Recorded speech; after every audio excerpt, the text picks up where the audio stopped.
చేసిన వ్యాఖ్యలు కేసులు ఇవి అవి అని చెప్పి ఆయన ఆందోళన అక్కడ చాలా పెద్ద హైడ్రామా నడుస్తుంది పెద్దిరెడ్డి గారి ఆ కాంపౌండ్లోని. అంటే 20 రోజులైంది పెద్దిరెడ్డిదా అక్కడ ఆఫీస్లో ఫైల్ అవి తగలబెట్టారు. ఇదంతా డీజీపీ హెలికాప్టర్ వేసుకొని వెళ్ళారు. ఒకరు 15 మందిని విచారించారు, కొంతమందికి మీద కేసులు పెట్టారు. ఇవన్నీ అయ్యి 20-22 రోజులు అవుతున్నా కానీ మరి ఏమి నెక్స్ట్ ఏం జరిగింది? What is the outcome? మీకు ఆసక్తికరమైన విషయం చెప్తాను. పెద్దిరెడ్డి మాత్రం కాదు, చంద్రబాబు నాయుడు కూడా నిన్ను అడిగారు ఏంటి ఏమైపోతుంది ఏం ఆలస్యం అని. నిజంగా ఇదే మన బ్రహ్మ పదార్థంలాగా ఈ రాజకీయ రహస్యం ఏంటో ఎప్పటికీ అర్థం కాదు. ఇప్పుడు అలాగే కమ్యూనిస్ట్ నాయకులు కూడా ఇటు సిపిఎం వాళ్ళు అటు సిపిఐ రామకృష్ణ వాళ్ళు కూడా అక్కడ పెద్దిరెడ్డి భూదందాలు ఇవన్నీ ఉన్నాయి, ఆ విషయాలన్నీ బయట పెట్టాలని వాళ్ళు కూడా స్వయంగా అడిగారు. అధికారులు ఉద్యోగులు వాళ్ళు కూడా మాట్లాడారు. మరి ఎవరు ఆపుతున్నారు? పూర్తిగా పెద్దిరెడ్డి లాంటి బాల్య మిత్రుడు కాదు, బాల్య శత్రువు. బాల్య అంటే విద్యార్థి యువ శత్రువు. బాల్య శత్రువు లాంటి చంద్రబాబు నాయుడే ఇక్కడ పగ్గాలు పట్టుకొని ఉన్నారు. నన్ను అయితే అరెస్ట్ చేస్తారు, వాళ్ళ మీద చర్య తీసుకోవాలని అడుగుతున్నారు. ఒకటికి ఇద్దరు డీజీపీని పంపించారు, ఫైర్ ఆఫీసర్ని పంపించారు, ఇంకా ఇతరులను కూడా పంపించారు. ఎందుకు తేలటం లేదు? పెద్దిరెడ్డి ఈరోజు 2-3 కామెంట్స్ చేశాడు ఆయన. అంటే ఈ ఒక విధంగా ఇది ప్రతి సవాల్ లాంటిది, అంతే కదా. ప్రభుత్వము, పోలీసులు, అధికారులు వీళ్ళందరూ అంతా అయిపోయింది, దొరికింది, కణంలో దీనిలాగా ఉచ్చులో చిక్కారు, ఇలాంటి కథనాలన్నీ అయిన తర్వాత ఇప్పుడు ఆయన మీడియా దగ్గరికి వచ్చి ఏమైంది ఎందుకు తేల్చలేదు అని ఆయన ఇంకో మాట ఏమంటున్నాడు? గతంలో మనం అందరూ అనుకున్నదే, ఫైళ్ళు పోయి ఎక్కడికి పోయినాయి అన్నీ కలెక్టర్ ఆఫీస్లో ఉన్నాయి, సెక్రటేరియట్లో ఉన్నాయి, ఒక 3 చోట్ల ఉంటాయి. ఇంకా ఇవన్నీ పోయాయి అని మీరు వాళ్ళకి ప్రచారం చేయడం తప్ప అన్నీ మీకు అందుబాటులోనే ఉన్నాయి, మీరు వాటిని ప్రూవ్ చేయండి అని ఇప్పుడు ఆయన ఛాలెంజ్ చేస్తున్నారు. మరి పెద్దిరెడ్డి దాని మీద ప్రభుత్వం ఏం స్పందిస్తుంది చూడాలని నాకు చాలా ఆసక్తిగా ఉంది.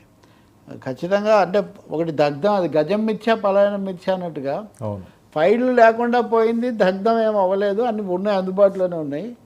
రెండవది నేను కూడా సిద్ధంగానే ఉన్నాను మీరు తేల్చుకుంటేనే అంటున్నప్పుడు ఎందుకు తదుపరి అడుగు ఎందుకు పడట్లేదు అనే ప్రశ్నకైతే జవాబు మనకు లభించడం లేదు. పోలీసులు వాళ్ళు కూడా మరి ఏం చెప్తారు?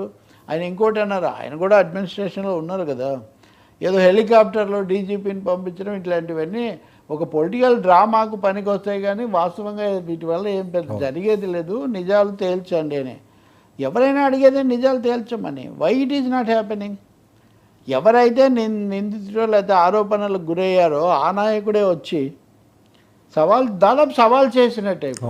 మరి ఎంత వేగంగా ఈ విషయంలో ఆరోపణలు నిర్ధారించి చాలా స్పష్టంగా ప్రభుత్వం ముందుకు వస్తుందనేది ఒక సవాలే. ఖచ్చితంగా సమస్యలు లేవా ఉన్నాయి, ఇంకా అందులో రెండో అభిప్రాయం లేదు.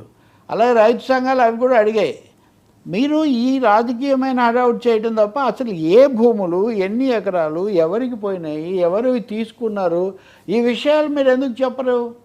అంటే ఏంటనమాట, విశాఖ భూ కుంభకోణం అయినా, మదనపల్లి భూ కుంభకోణం అయినా బీటింగ్ డౌన్ ది బుష్ లాగా ఓ హడావుడి జరుగుతుంటుంది కానీ అక్కడ ఏం తేలదు.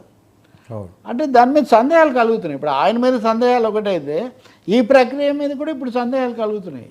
ఈ ఆలస్యానికి కారణం ఏంటి? ఇది ఏ దిశలో పోతుంది? ఎందుకు ఆలస్యం చేస్తున్నారు? దశల వారీగా చెప్పాలి కదా. అదే ఇప్పుడు ఆయనే వస్తున్నాడు, మీరు అంటే ఎలాగో వీళ్ళేం తేల్చేయట్లేరు ఏం కాదు అని. దీనితో ఇంకో వార్త కూడా చూశాను నేను వస్తూ నడుస్తుంది కొద్ది రోజులుగా.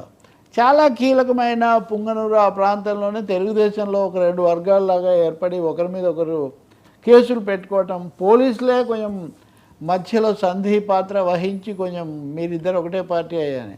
దీనికి కారణం అంటే వైసీపీలో నుంచి వచ్చి టీడీపీలో చేరిన వాళ్ళకు వీళ్లకు పడకపోవటం ఇలాంటివి కూడా జరుగుతున్నాయి. అంటే ఈ చంద్రబాబుకు చాలా ఇబ్బందికరమైన, అంటే స్వయంగా ఆయన పర్సనల్ దీనిలాగా నడుస్తున్నటువంటిది. మరి దాని వెనక కూడా ఈ పెద్దిరెడ్డి అనుయాయులు ఏమన్నా ఉన్నారో మనకు తెలియదు కానీ ఇది కూడా ఒక కారణం కావచ్చు. ఉద్యోగుల్లో ఎలాగో 1-2 రకాల వాళ్ళు ఉన్నారు. అంటే కొంతమంది ఇన్వాల్వ్డ్, అందుకని వాళ్ళే సృష్టించారని చెప్పేవాళ్ళు కొందరైతే, కొంతమంది వ్యతిరేకతతో ఇలాంటివి కల్పించారు, ఇక్కడేమి లేదు అని చెప్పేది ఒకటి. దీనికి ఒకటే సమాధానం, సత్యం, వాస్తవాన్ని తీసుకురావాలి, వెంటనే ప్రకటించాలి. మీరు రోజు వారాల తరబడి గడుపుతున్నారనుకోండి, పెరుగుతాయి ఇంకా. సార్ ఏంటి జగన్మోహన్ రెడ్డి గారు కేసులు డైలీ ట్రయల్కి వస్తున్నాయని చెప్పి జరుగుతున్న ప్రచారం, మరొక వైపు ఈ సెక్యూరిటీ నాకు పెంచాలి అని చెప్పి న్యాయస్థానంలో ఈయన ఫైట్ చేయడం. అంటే హైకోర్టు ఈరోజు మధ్యలో కామెంట్స్ చేసింది, ఒకటైతే ఆయనకున్న భద్రత తగ్గించకూడదు, మీరు అట్మోస్ట్ కేర్ తీసుకోవాలని. ఎవరైనా అదే అంటారు. టాకింగ్ నిన్న కూడా మనం మాట్లాడుతున్నాం కదా, ఒక నాయకుడు ఒక మాజీ ముఖ్యమంత్రి నా భద్రత మీద నాకు సందేహాలు వచ్చినాయి అన్నప్పుడు వాటిని నివృత్తి చేయాల్సిన బాధ్యత పోలీసుల మీద, ప్రభుత్వం మీద ఉంటుంది. హైకోర్టు కూడా ఇప్పుడు అదే ప్రశ్నలు Z+ అంటున్నారు, కానీ జామర్లు పనిచేస్తున్నాయా లేదా, ఆయనకి ఇచ్చిన బుల్లెట్ ప్రూఫ్ కారు వెహికల్ సరిగా లేదని ఆయన ఫిర్యాదు చేస్తున్నారు. ఈ విషయాల మీద మాకు మళ్ళీ రిపోర్ట్ సమర్పించండి అని కేసు ఇప్పుడు మధ్యాహ్నానికి, ఇప్పుడు మళ్ళీ వాళ్ళు సెషన్ ఇప్పుడు మొదలవుతుంది అనమాట వాళ్ళ విచారణ. కాబట్టి ఈ ప్రశ్నలకు సమాధానం చెప్పాల్సి ఉంటుంది. ఇంకా రెండవది, నేను కోర్టులోనే తేల్చుకుంటానని మంత్రి కూడా ఎవరో అన్నారు. సో ప్రభుత్వ ప్రతినిధులు కూడా జగన్ ముఖ్యమంత్రిగా ఉన్నప్పటిలాగా అడుగుతున్నాడు, ఎలా ఇస్తారంటే ఎవరైనా ఎలా ఒక ముఖ్యమంత్రి ఓడిపోయిన తర్వాత మళ్ళీ ముఖ్యమంత్రి దిగుమని ఎలా అడుగుతారు నిజానికి. కానీ ఉన్న చాలడం లేదని ఆయన చెప్తున్నారు, మేము ఇస్తున్నామని వీళ్ళు అంటున్నారు. అది న్యాయస్థానానికి కూడా డౌట్ వచ్చింది. మీరు ఫ్యాక్చువల్ పొజిషన్ ఏదో మాకు మధ్యాహ్నానికి ఇవ్వండి, మేము దాన్ని విచారిస్తామని చెప్పారు. ఏం చెప్తారో చూడాలి. న్యాయస్థానాలైనా ప్రజలైనా భద్రతలో ఏమి చిక్కులు ఉండకూడదు. దానివల్ల మళ్ళీ నింద ఎవరి మీదకి వస్తుంది, ప్రభుత్వం మీదకే కదా. సో అది నాకు భద్రత లేకపోయిన దృశ్యాలు కూడా చాలా ఇప్పటికే కనిపించాయని జగన్ అక్కడ వాదిస్తూ ఉన్నారనమాట. దాని మీద ప్రభుత్వమేమో ఒక విధంగా, కొల్లు రవీంద్రది నిన్న మనం చూసాము, ఇంకొకరి చూసాము, వీళ్ళేమో కొంచెం వెటకారంగాను కొంచెం ధిక్కారంగా వీళ్ళు మాట్లాడుతున్నారు, ఎందుకు ఇవ్వాలి, ఎలా కుదురుతుందని. ఐ థింక్ కోర్టు ఫైనల్ ఉత్తర్వే దీనికి కొలబద్దు అవుతుంది.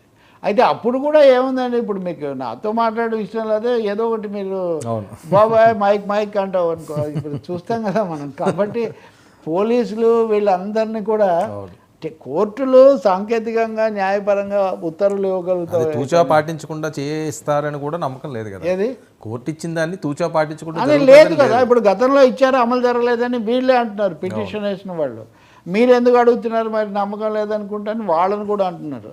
మూడోది, పూర్తి కౌంటర్గా అసలు ఈ కేసు అంతా తప్పు, ఆయన ఇవ్వాల్సిన ఒకటేమో పులివెందుల ఎమ్మెల్యే ఏది ప్రతి వాళ్ళు ఏదో ఒక ఎమ్మెల్యే, అదేమన్నా ఎగతాళి అంటే అది ఆ పద్ధతి, అది కూడా వృధా.